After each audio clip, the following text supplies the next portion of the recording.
Takže ahoj u môjho ďalšieho videa. Dneska budeme vlastne vyrábať príslušenstvo pre koňa, ako sedla, tak šlajch. Takže malo by to vyzerať nejak takto. No, tak mohli by sme začať. Zoberte si nejaký tvrdý papier, čo môžete aj vykresť, a takto si ho ostrihajte.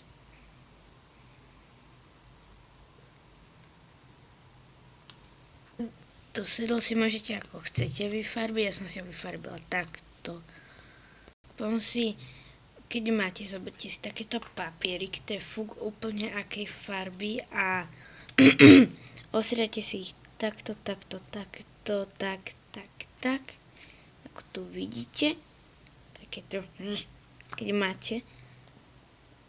Alebo farebné, to je fuk proste, len nech sú nejaké farebné. Potom si zoberte servítku, alebo tam môže byť kľudne aj papier, to je fuk, ja si beriem servítku a takto ju olúpte.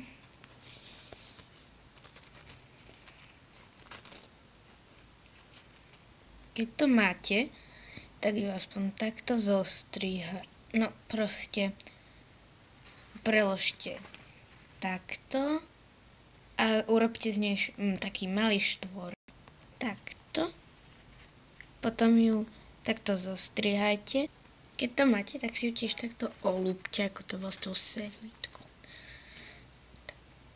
Potom to takto prestrihnite. Keď to máte, tak to dajte na koňa. Takto.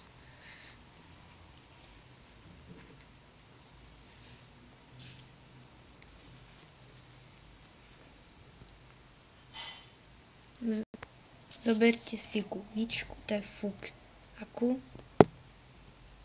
Tak toto. No, proste.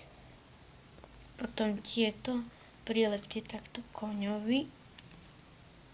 Keď vám to nelepí, tak to prilepte lepidlo.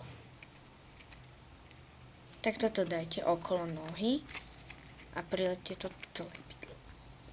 Keď to máte, tak si nakreslite takto a vystrihnite to.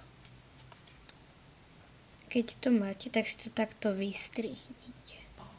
On si to sedlo namážte lepidlom a nalepte to takto. A toto nalepte sem, takto. Keď to dlhé, tak to aspoň takto skrátite. Takže celé sa mi to doničilo. No, len teraz vám ukážem postup tejto úzdy. Takto okolo toho dáte jednu gumičku a to sa tak dolu zosuniete, aby to mal na puse. Dáte takto